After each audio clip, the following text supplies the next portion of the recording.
So hey guys, long time no see. Guess what I just did? I just ran 8 miles. I know, it's crazy, 8 miles? I would have never thought I'd be able to run 8 miles. So let me tell you how it went. I ran 3 miles away from my apartment, and then 3 miles when I came back, so obviously that makes 6. And I came back to my apartment to drink some water and kind of get rehydrated, and you will not believe how tempting it was to just call it quits right there. I just looked at my bed and I was like, oh my god, it just feels so good in here, like air conditioning. Mind you, I'm in South Florida, so it's like in the 90s. The humidity is horrible, it's unbearable. And I was looking at my nice cold bed and I was like, you know what, should I just make it 6 miles? And it was so tempting, but then I just decided, you know what, I'm gonna run the other 2 miles. There was just something about it that I knew that if I stopped at that moment, I would feel so guilty afterwards. So I decided, you know what, screw this, I'm gonna continue on, I'm gonna run the other 2 miles. And so I did. I ran a mile away from here, a mile back, so I did exactly 8 miles. It actually took me about an hour and a half in total, so that ends up being about 12 minutes per mile. But I know I still have to improve a little bit more if I wanna make it under the 4-hour mark for the full marathon. But man, the sense of accomplishment that I felt after running those 8 miles was unbelievable. So I guess what I'm trying to tell you is that there's gonna be moments where you're so tempted to stop,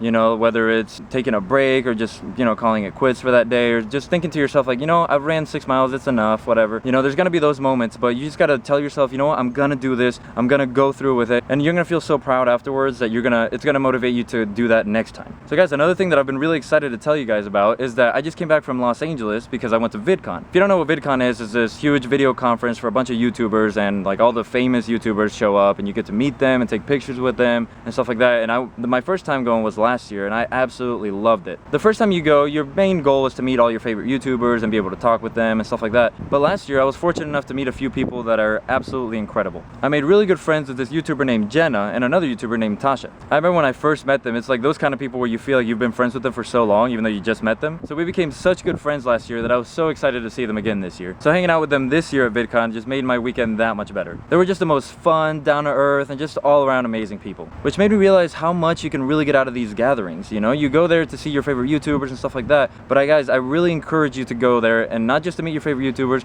but make friends, make those connections. With these 2 girls, I'm probably going to be lifelong friends with them now, so I really encourage you to go meet different people, talk to them, and you'll definitely find people that are worthwhile. Another thing I realized is that I know that in my first video I mentioned that I do have another channel on YouTube, but I've gotten a couple messages from you guys asking what that channel is. So if you don't know, the name of the channel is DereksDays. I make how-to videos about classic cocktails and how to make them the right way. My latest video on that channel is actually my first ever vlog, and it was when I went to a really fancy restaurant up in New York when I was going to culinary school. So if you're interested, check that channel out. So I think that's it for now. Oh, and before I forget, I have a really special surprise for you guys in about 19 days. So definitely stay tuned. You're gonna like this. And I'll talk to you guys soon.